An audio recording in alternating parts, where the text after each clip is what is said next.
And we're going to be going over just what SoCalStrategies is. We're also going to be fundraising for them today to be able to conduct more national and state polls. So make sure to go ahead and hit the like button, subscribe if you haven't already, and make sure to go ahead and follow me on X.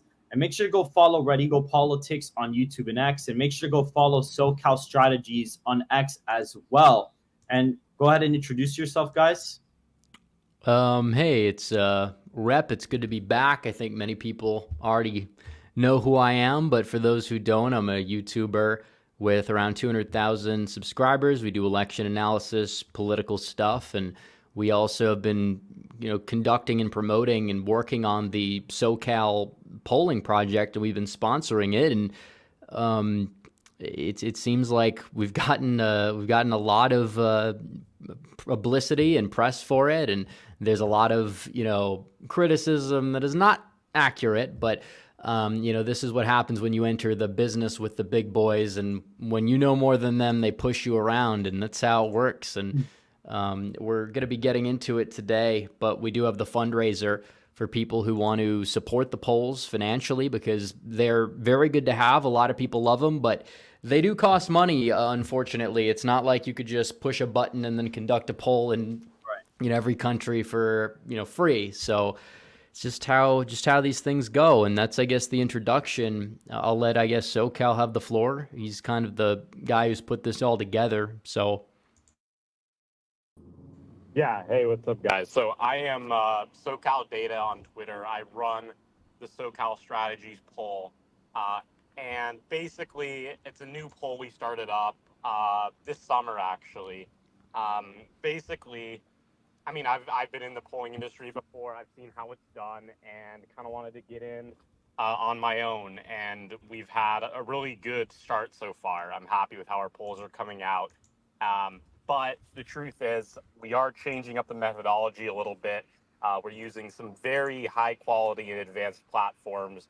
And so this stuff isn't cheap. So any support from you guys tonight is very, very much appreciated. And I thank you all in advance. And just to comment on that very quickly, guys, if you do want to support, it is actually in the pinned chat at the top of the chat. You can see it right there if you want to donate anything.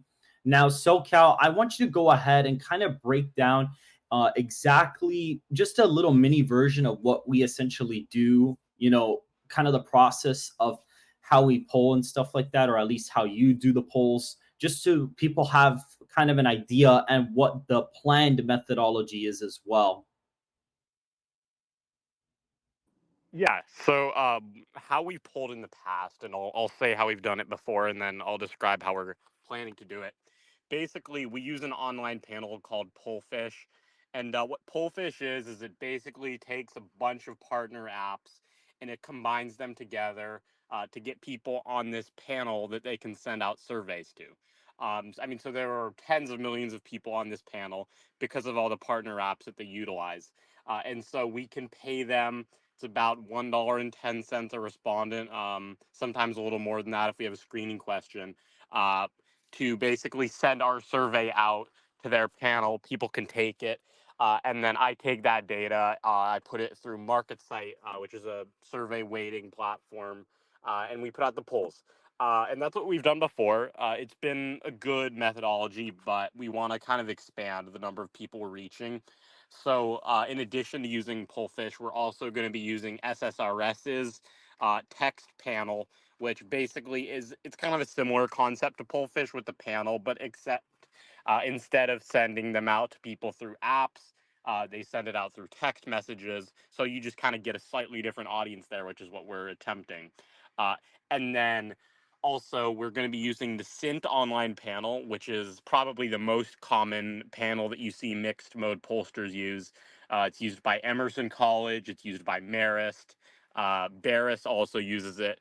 So it's probably the best online panel there is. So basically, we're combining those three sources to get our data collection so that we can just reach as wide of an audience as possible, because that's really what you want to do as a pollster.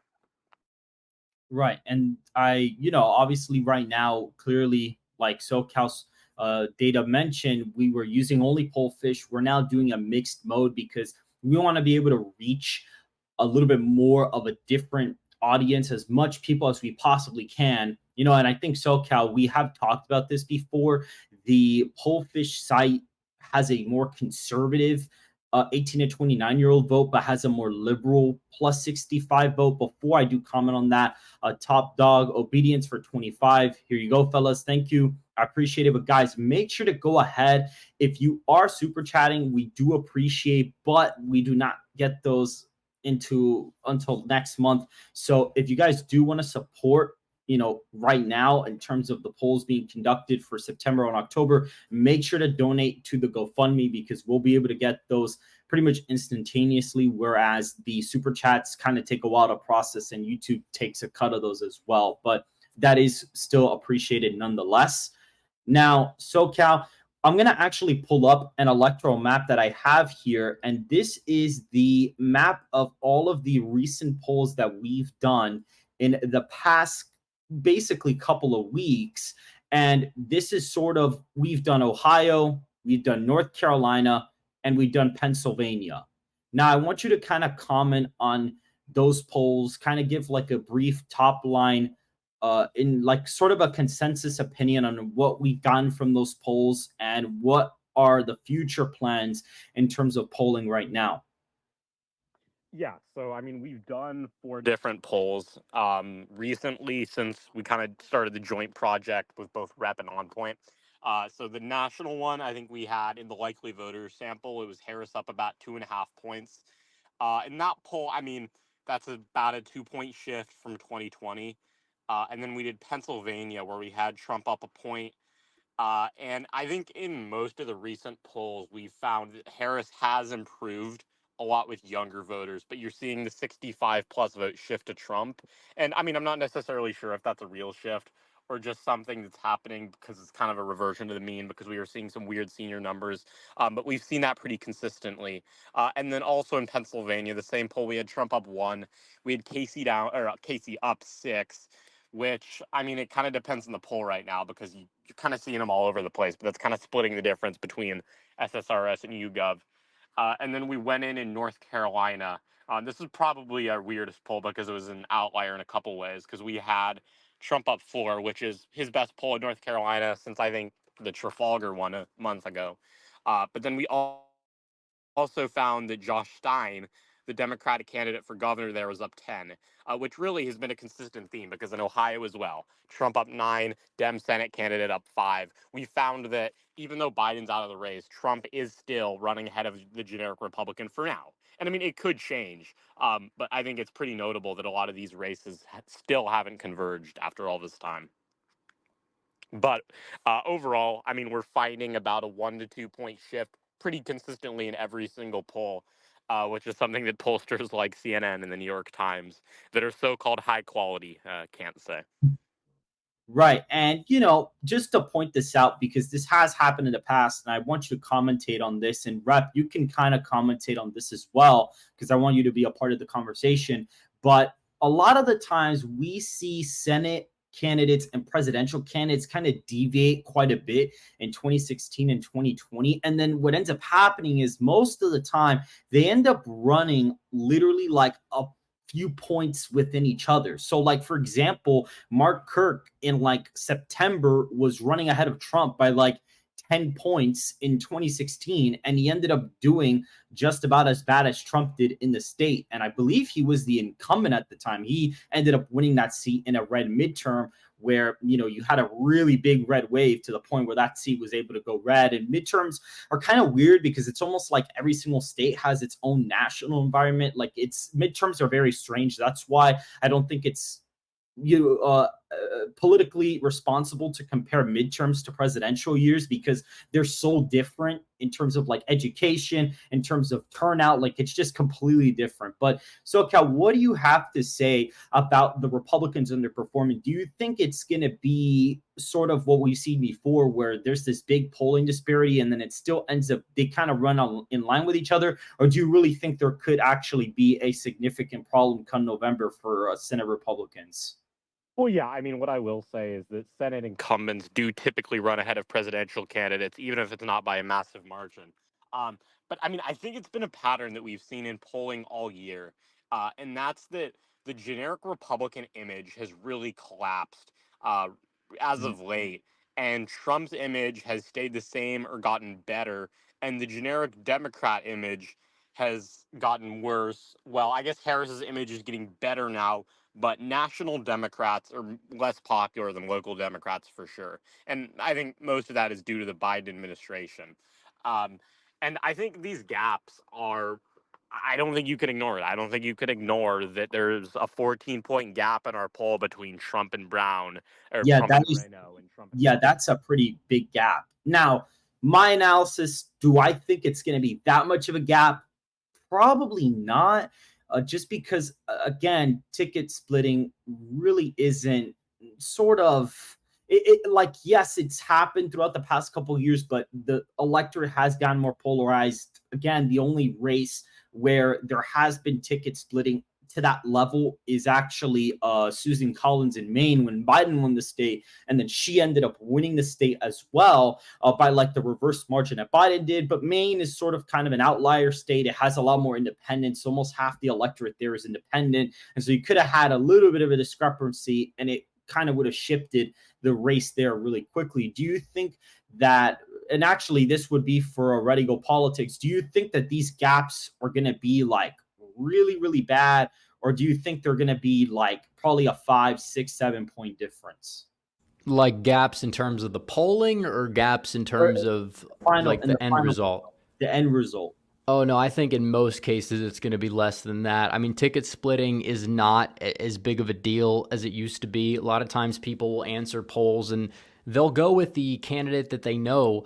And that doesn't necessarily mean that everybody who answers a poll and says they're going to vote for, Donald Trump and Sherrod Brown in Ohio is going to vote for Donald Trump and Sherrod Brown when they get their ballot. A lot of the times you could see them vote straight ticket Republican. And we've kind of seen this phenomenon a little bit.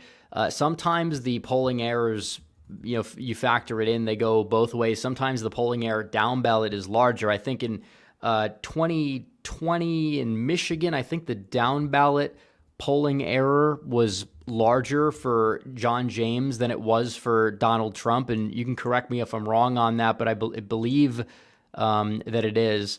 I think it had Peters by 5, Trump by 4, and James actually outran Trump. Same thing with North Carolina, especially in the governor's race. The down ballot polls really said, oh, no, there's going to be a 12% split between Trump and Dan Forest. And there was only like a 5% split, not even between Trump and Dan Forest. So, I kind of believe that there's a lot we don't know. Every cycle's different. It's hard to predict, but I would assume that Dave McCormick is not going to underrun Trump by 7, even though Casey is a strong incumbent.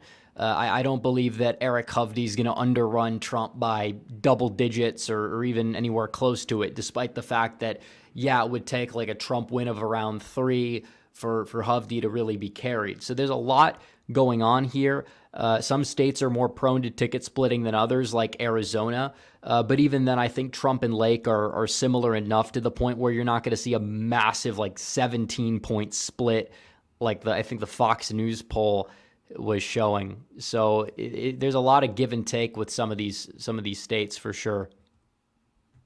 All right. And looking at this electoral map, because these are the polls that we've done. Yes, we did the national poll with Harris, and we did these 3 state polls. SoCal, where do you think we're going to be going next? Just so everybody here knows, anybody who's supporting, where are we exactly going to pull next? My consensus was that we were going to try to do Pennsylvania, North Carolina, and Georgia because we were trying to look for that 270 path for Trump, which seems to be a part of their campaign strategy, which I do think is smart. And I actually, even like a long time ago, even a year ago, when this channel wasn't really popular, I made a video about how that should be his electoral path, because at least when allocating campaign funds, because it seemed like the most direct path. So where are we going to be going next as of right now? I think we're currently planning to pull Georgia next. I think that's the plan right now. And then I think we're also going to do a national poll with the new methodology, probably in like late September.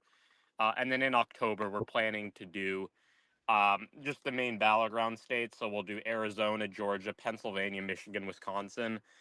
Maybe we throw in North Carolina or Nevada, but then we'll also do a national poll. So that's the plan right now. We want to get kind of as many polls in the 538 grading system as possible. Right, and that'll be good because especially if you do ones in October, because it'll kind of be able to, because if your last polls are in September and the election comes and they're off by a couple points, like you may get a grade that may not be representative if you were to do polls in October, for example. So that's why it is really important.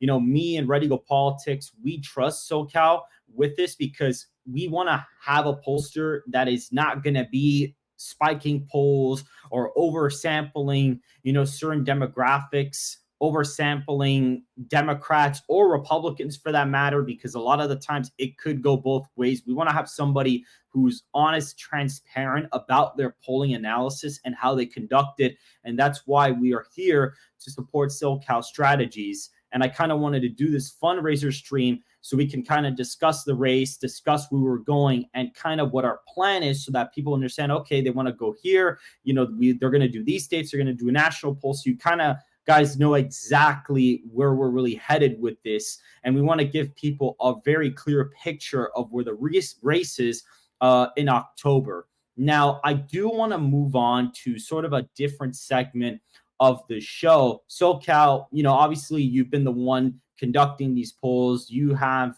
sort of your modeling going on in the background. What do you think is the chances for either candidate? What sort of events do you think could happen that may change the race? What is your kind of stance on that right now? Right now, I'd say it's about 55-45 Trump. You could argue it's a little bit higher. I think it's obviously gotten a lot closer since Biden dropped out. But just based on our polling, kind of got to go with that. I think Trump has a narrow advantage. But then again, like 1% in an 800 sample size poll is, it's only 8 people. So this is a very close race. I think Trump, you have to give him a slight advantage right now. But could go either way.